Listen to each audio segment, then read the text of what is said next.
नमस्कार। बचपन की याद आते ही स्कूल के दिन याद आते हैं और वो पढ़ाई। 4 विषय हम पढ़ा करते थे, भाषा, गणित, भूगोल और विज्ञान, बस। लेकिन इनसे सीखे हुए पाठों ने हमें जीवन के गहरे सीख दिए हैं। उस समय का सीखा हुआ आज तक जीवन में काम आ रहा है। गणित की ही बात करते हैं। अब कोई ही ऐसा विद्यार्थी होगा जो बचपन में गणित से न डरा हो। लगभग सबको गणित से डर लगता था, क्योंकि सवाल ही इतने पेचीदा होते थे और जहां सवाल पेचीदा वहां पे उसके जवाब भी पेचीदा। लेकिन देखा जाए तो गणित के बिना जीवन हो ही नहीं सकता। जीवन के हर एक क्षेत्र में गणित होता है। अगर मनुष्य के जीवन को देखें तो वो है क्या? जोड़ना, घटाना, भाग करना और गुणा करना। हम अपने अनुभवों, अपने ज्ञान और अपनी ढेर सारी अभिज्ञता को लगातार जोड़ते, घटाते, गुणा करते और भाग करते जाते हैं। जीवन का एक महत्वपूर्ण पहलू है रिश्ते, क्योंकि मनुष्य इसीलिए विशेष है क्योंकि वो आपस में एक दूसरे के साथ रिश्ते बनाता है। अब इन रिश्तों में भी गणित है और ये रिश्तों का जो गणित है, ये अगर थोड़ा समझ लें ध्यान देकर तो मुश्किल बिल्कुल भी नहीं है, क्योंकि हम समझते नहीं हैं इसीलिए ये पेचीदा लगते हैं।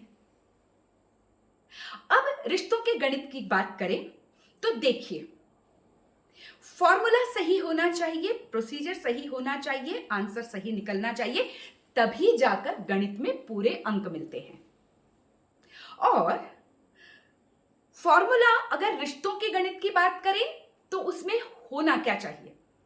उसमें होना चाहिए प्रेम, उसमें होना चाहिए थोड़ी सी साझेदारी, थोड़ी समझदारी, ढेर सारा सम्मान और अपने से ज्यादा दूसरे पर भरोसा या विश्वास। इन सभी से मिले जुले फॉर्मूला को अगर हम किसी भी रिश्ते में फिट करते हैं और प्रोसेस ठीक करते हैं, यानी स्टेप बाय स्टेप प्रोसेस ठीक किया, तो विश्वास कीजिए आंसर जरूर सही निकलेगा।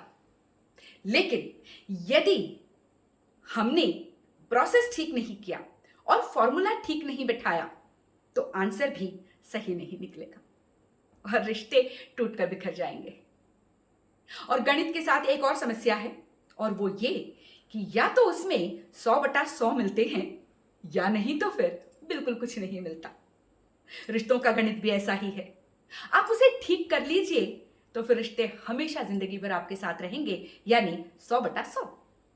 और यदि हमने उनको ठीक से संभाला नहीं तो हाथ से वो फिसल जाते हैं, कुछ भी नहीं बचता। अब रिश्तों के गणित के साथ एक और खतरा है। भैया, आप किसी की कॉपी नहीं कर सकते। उसके पीछे वजह यह है कि हम सबका क्वेश्चन पेपर अलग है और हर क्वेश्चन पेपर में प्रॉब्लम्स अलग है। प्रॉब्लम्स में सबके यूनिक फॉर्मूलाज होते हैं और जहां फॉर्मूला यूनिक है तो प्रोसीजर भी यूनिक है, और इसीलिए आंसर नहीं निकलता और हम घबरा जाते हैं, लगता है रिश्ते छूटते जा रहे हैं। घबराने की कोई बात नहीं, बहुत सिंपल है। फॉर्मूला सही बिठाइए, प्रोसीजर ठीक कीजिए, आंसर हमेशा सही निकलेगा, यानी 100/100।